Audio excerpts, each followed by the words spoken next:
Hello, Crime Squad. Welcome back to my channel.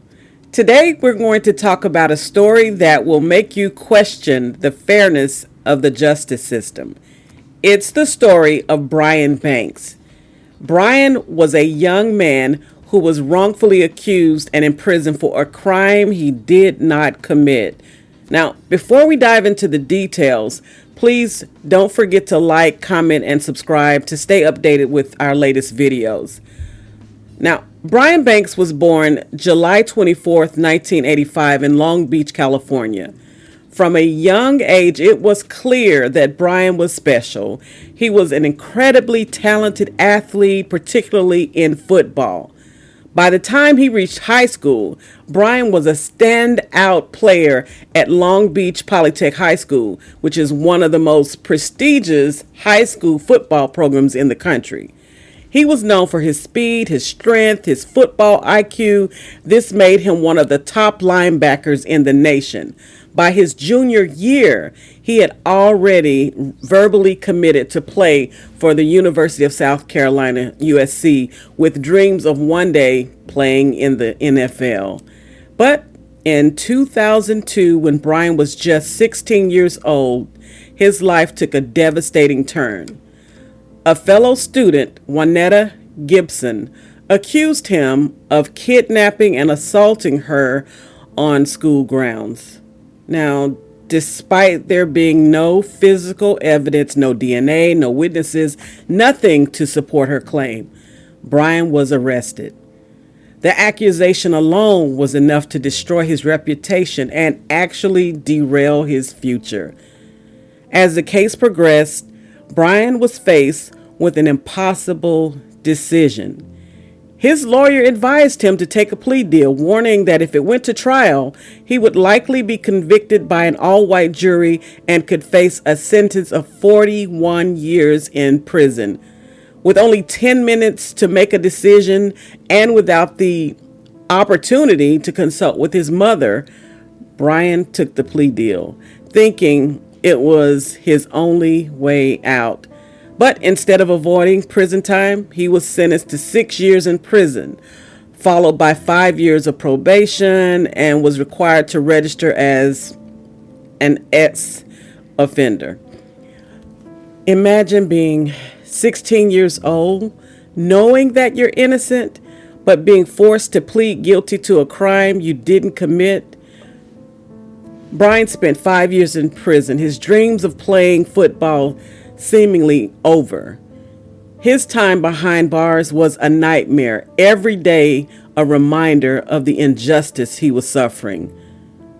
But in 2011, something incredible happened.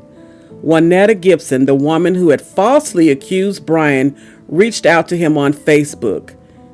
She admitted that she had made up the entire story. She even met with Brian and a private investigator and confessed on tape that she had lied. This was the moment Brian had been waiting for. With the help of California Innocence Project, Brian was able to take this new evidence to court. And in 2012, 10 years after his life was turned upside down, Brian's conviction was overturned and he was finally exonerated.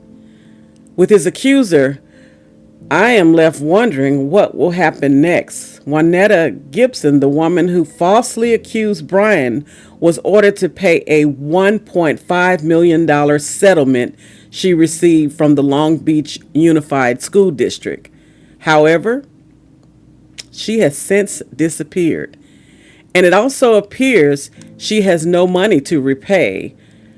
Should she face criminal charges for this immense harm that she caused Brian? As I think about it, what do you think?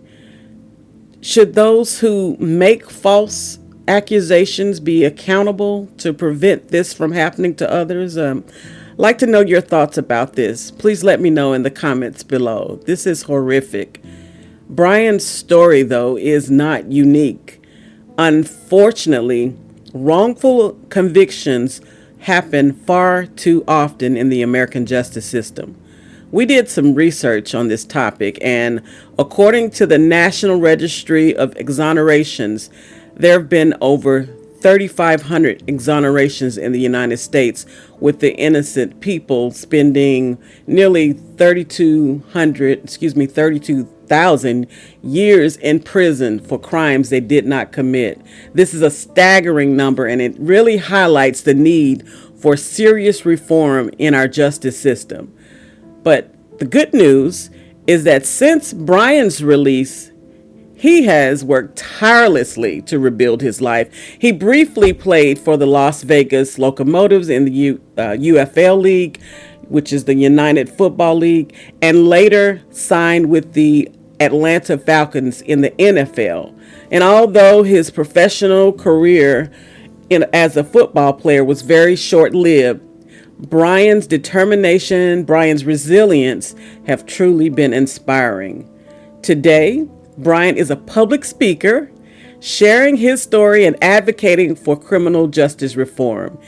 He serves on the advisory board of the California Innocence Project and the National Registry of Exonerations, using his experiences to help prevent others from suffering the fate that he did.